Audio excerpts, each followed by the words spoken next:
Telur sekarang di pasar ini ada mengalami kenaikan harga atau penurunan atau seperti apa, Pak? Oh, ada turun sekarang semua, hampir 1 bulan ada turun.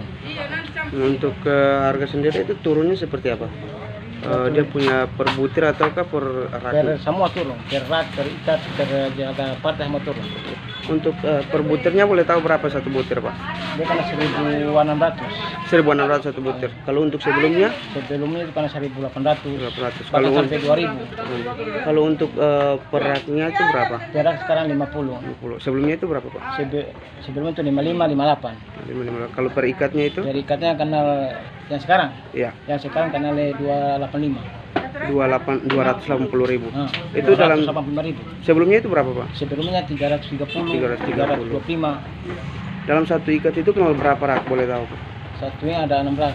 16. Untuk dia punya penurunan ini boleh tahu karena apa, bisa jelaskan? Oh, kurang tahu kalau penurunan atau tahu. Iya. Biasanya untuk mendapatkan info harga telur naik dan turun ini dari mana? Dari Surabaya. Dari Surabaya.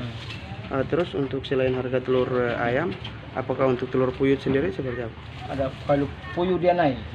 Oh, sementara telur puyuh naik itu berapa satu ini, Pak? Satu rak biasanya nggak penjual sekarang 40. Biasa 40, sekarang 45. Sekarang biasa 40, sekarang 45. Oh, sebelumnya itu 40, Pak. 40. Itu telur puyuh itu naik sejak kapan? Sudah baru saja, baru 2 minggu yang lalu. Baru 2 minggu yang lalu.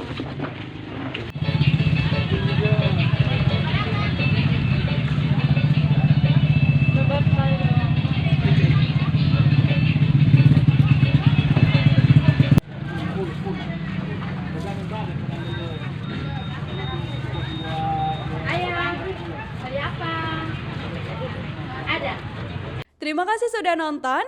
Jangan lupa like, subscribe, dan share ya.